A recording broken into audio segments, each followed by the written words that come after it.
Did I make this clear enough?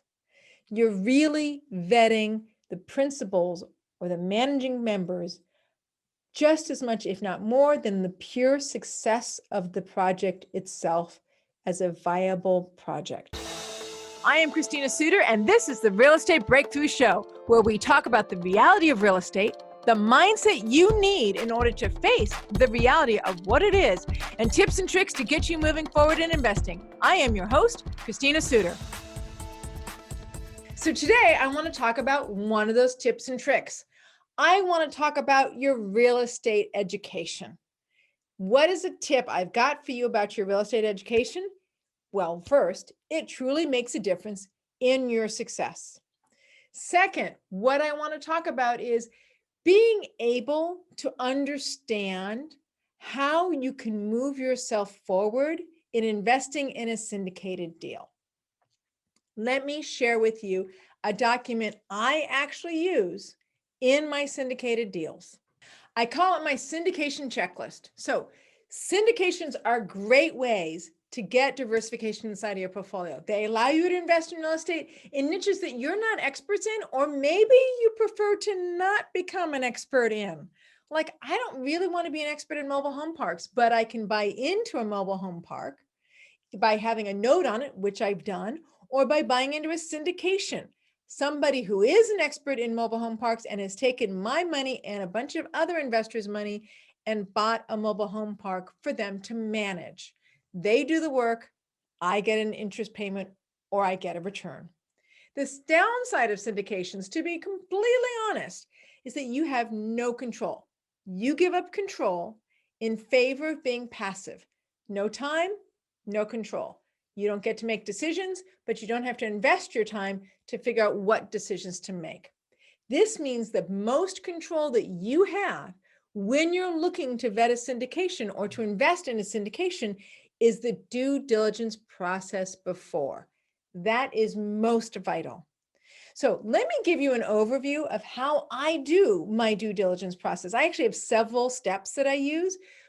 I have several sheets that I use to inform me on what I'm looking for, but let me just give you the overview on what it is that I do when I'm vetting a syndication for me to invest in personally or for my clients to invest in. So here you go. If you're looking at this on TV, you can actually see it in front of you. Here is my checklist. 1, have a basic beginning conversation with a syndicator. This is not hard to do. You go to a real estate meeting, you find somebody who walks up to you, or you walk up to them, or you're in a breakout room with them on Zoom, and you go, hey, they go, hey, I'm a syndicator in mobile home parks. And you go, really? Wow, that's interesting. I'd love to talk to you more about that. Let's set up a 15-minute phone call. And you have a 15-minute phone call, and they give you their blah, blah, blah about what it is. That's easy. After you have that blah, blah, blah conversation with them for 15 or 20 minutes, you can say, you know what? I am interested in moving forward. Would you send me some information? They're going to send you their marketing piece. They may even send you what's called their PPM, right? Private Placement Memorandum, PPM. Once you get that information, if you're looking to move forward even more, they might have you sign a non-disclosure agreement. Non is spelled wrong on my paper, but that's okay. We can move on. That might have you sign a non-disclosure agreement. And when you sign that, then they can send you the LLC and the financial projections so that you now have a complete package. Once I have that complete package, then I spend 3 hours, 4 hours reading the 90 pages of the LLC, the 90 pages of the PPM, looking at the financials, and I look at the marketing plan. Now, I'm looking for certain things in those. I have a whole list on what I'm looking for in those, but really the question becomes, are they consistent with each other? Is the PPM, the marketing plan, the LLC, and the financials, are they consistent with each other? Are they total and are they transparent? Are they telling you a total story? Now, beyond that is, do you like the culture? There is an expression of culture inside of those documents. I have read some PPMs and LLCs that are incredibly balanced. They protect the syndicator and they protect the investor. They have the information for how they're going to manage disputes. They have information for how they're going to manage payouts. They have information for how they're going to be able to get the managing company to perform if the investors aren't happy. I have found some of these to be incredibly well balanced. I have found some to be heavily weighted towards the syndicator side, where effectively, truly, the people that are investors have no vote, no say, and they may or may not even be promising as a guarantee to pay out to their investors. So I've seen all ranges. I invest as much in the culture I am seeing in these documents as I am investing in that these documents are solid and legitimate, and that the project itself is going to work. That culture is an indicator to me of who I'm dealing with, above and beyond the salesperson or the capital raiser that I'm talking to. Okay, so now I've read all of these guys and I've filled out my little syndication checklist. I have a whole series of what are they going to get? What am I going to get? What's the K1s? What's this? What's that? I have a whole series I do. I might give you that on another show, right? Then I do a follow-up 1-hour phone call with the syndicator. And I ask lots and lots of questions. I have a whole list of questions that I ask. It's literally a page long. And much of it is to reveal what maybe isn't in the documents, like who are the partners and what's each of their jobs, and what is it that makes you an expert in this particular field or this particular area or this particular neighborhood, right? All the way down to, are you going to have a property management company that's going to be involved? Is there some other sub company that's deeply involved in this project that I should know about? I go through with this hour-long phone call, and at the end of the phone call, I explain that I will be doing a background check. Yes, I will do a background check on the principals that are involved in the deal. The syndicator, the expert that is running this deal, will define, almost literally, almost single-handedly, will define the success of this project. It is not my investment money that will define the success of the project. It is not necessarily that the project is so amazing and they have such a great trick that will define the success of the project. It is their capacity to perform and implement their trick, or implement working with the market, working within reality, that will define the success of the project. When something goes bad, and something almost always goes bad, 19 out of 20 times, something does not go as planned, the managers, the syndicators, the ones that are in charge of the project, the principals, are going to be the ones that define the success in that moment. Did I make this clear enough?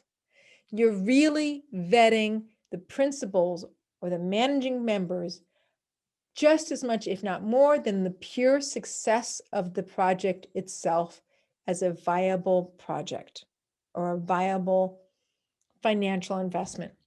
Okay, so I do a background check. I do a 1 hour, after I do my phone call. At the end of the phone call, I tell them I'm going to do a background check. And then I look up the business name. I look up the managers or the principals, 2 or 3 of them usually, on Google, and I do a research on them. Is there any fraud reports? Is there anything that shows up that's inconsistent? Are they recognized in Forbes magazine, or do they have something where they were, there was a lawsuit that was against them for overvaluing condos that they sold in Florida? This is an actual thing, as you can tell, right? There will be generally some version of information about these companies outside of just their website. Okay. I will then do a background check on the business and on the managing principals. And when I do that background check, what it will also give me is previous businesses they've been involved in. And I will double back into my background check. I use TLO, which is TransUnion's background check software, but there's lots of them out there. You can do an independent. You can go through, you type in background check, and you'll find lots of companies that show up that will let you do a one-time background check for $50, $40, $65. Pay the money. Call it good, because if you're going to give them anywhere from $10,000 to $100,000, who cares about $50 on a background check, or even $150 on a background check to get 3 of them done? the name of the company, and the two principals. Once I have their information, I actually do look for liens, foreclosures, judgments, tax problems. I do look for those. I expect to see some in 2009, honestly. So that doesn't necessarily knock them out of the running. I expect to see some. The question is are they current? Are they longstanding? And are they chronic? That's what I'm looking for. If there's any one of those, that they're current, they're currently and outstanding, or they become chronic, as in they got it in 2009, 2010, 2012, 2014, 2018. I'm like, okay, dude, that's too many, right? I also will do a background check or an extensive Google search on previous business names or businesses they've been associated with in the past. Because if somebody has done some fraud or somebody has run into trouble, one of the things they can do is change their business name or change locales where they're working and change their business name. So you do really want to double back and look at their history. Look for judgments and liens and foreclosures or criminal, which is in the TLO background check, in their history, businesses they've been involved with before. So just because that's there doesn't mean that it's a problem. I had one where a guy had a problem with the SEC, and he said, yeah, I was the whistleblower, and he was able to prove he was. And I went, oh, great. We like that. It's not that we're not looking for no problems. We're looking for understandable problems that would be associated with somebody who has a long history in real estate. Then if I have any problems based on the background check, I will then double back. So I not only vet the syndicator, which is a lot of the steps, I also, and I don't know why it's not in here, is part of my, it's part of my reviewing of the LLC, the PPM, and the financial documents. I make sure that it works. I do the due diligence of looking up the property on Google. I do the due diligence of getting a sense for vacancy factor in that area, property taxes in that area. Will the property actually appreciate the way they say it is going to? Will they be able to fill the property the way they say that they're projecting to do it? So I not only look at the project itself and the viability of the project by doing all the research on the actual building, whatever the building is, or on the company as a whole, maybe what their current holdings are, but I actually do it on the syndicator as well. So this is my process. It takes me literally 5 to 10 hours to do. I don't have a problem investing 5 to 10 hours if I'm going to hand somebody $100,000 or $50,000 or more of my net worth. That 5 to 10 hours in my research is a quality investment in protecting the assets I'm putting out there. So I want you to be able to consider what this means to you as an investor. What does it mean to you as a syndicator about how you want to be either seen because you're a syndicator, or how you as an investor want to be able to ensure that your money that you've put out into this syndication is going to be safe. My name is Christina Suter. This is the Real Estate Breakthrough Show. Thank you so much for listening to this educational segment.